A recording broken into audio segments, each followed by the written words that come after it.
Hello friends, আসসালামু আলাইকুম। সবাইকে স্বাগতম জানাচ্ছি নতুন আরেকটি ব্লগ দেখার জন্য। শুক্রবারের ব্লগ নিয়ে হাজির হয়ে গিয়েছি, আপনাদেরকে অভিনন্দন জানাচ্ছি। সকাল সকাল ঘুম থেকে উঠে ফ্রেশ হয়ে আমরা সবাই মিলে ছাদে চলে গেলাম। মাশাআল্লাহ, ছাদের গাছগুলো একটু একটু করে বড় হচ্ছে, নতুন করে গাছ লাগানো হয়েছে।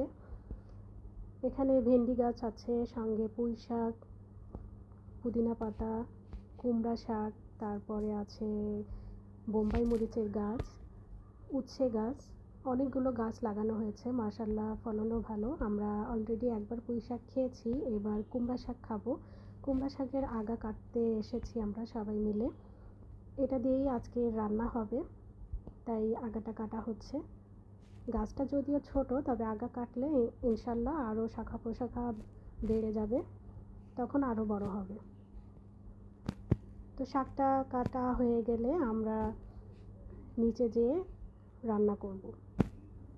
এগুলো কাটতে কাটতেই আমি আমার সব গাছগুলো দেখিয়ে দিচ্ছি। এখানে বোম্বাই মরিচের গাছ আছে, এইটার আচারও আমি অলরেডি আপনাদের সবার সঙ্গে শেয়ার করেছি।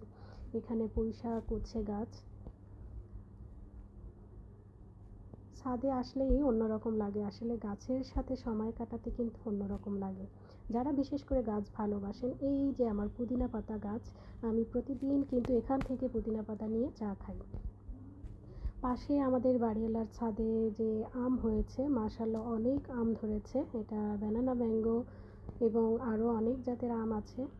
আঙ্কেল একটু আম পছন্দ করেন, তাই আঙ্কেলের ছাদ জুড়ে বেশিরভাগই আম দেখা যায়। সঙ্গে আছে ড্রাগন গাছ, এখানে লিচু গাছ অল্প কিছুদিন হলো লাগিয়েছে।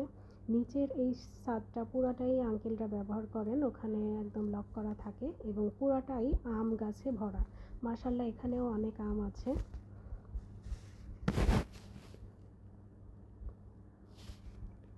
আমার গাছের পাশাপাশি এখানে যেহেতু আমের সিজন, তাই একটু আমের বাগান দেখিয়ে দিলাম সবাইকে।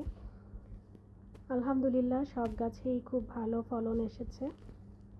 এবার আমার কুমড়া শাক কাটা হয়ে গিয়েছে, এই তো কাটা হয়ে গিয়েছে। এবার আমরা চলে যাচ্ছি বাসায়। নিচে যেয়ে এটাকে কেটে রেখে ধুয়ে এবার আমি শোল মাছ দিয়ে রান্না করব। শোল মাছ অলরেডি আমি কেটে ধুয়ে পরিষ্কার করে লবণ হলুদ মেখে এটা কষাই করে নিচ্ছি, তারপরেই শাক দিয়ে রান্না করব। পাশে আমার বেলকনিতে এই যে সুন্দর গাছ দেখা যাচ্ছে, গাছগুলো অনেক সুন্দর হয়েছে। আলহামদুলিল্লাহ, আশা করছি আমার ভিডিওটি আপনাদের সকলের ভালো লেগেছে। ভালো লাগলে ফেসবুকে যারা আছেন ফলো বাটনে ক্লিক করবেন, আর ইউটিউবে যারা আছেন তারা সাইলাস কিচেন্স বিউটি নামে এই চ্যানেলটি সাবস্ক্রাইব এবং বেল আইকনে ক্লিক করবেন। এতক্ষণ যারা সঙ্গে ছিলেন সকলকে ধন্যবাদ জানিয়ে শেষ করছি। আল্লাহ হাফেজ।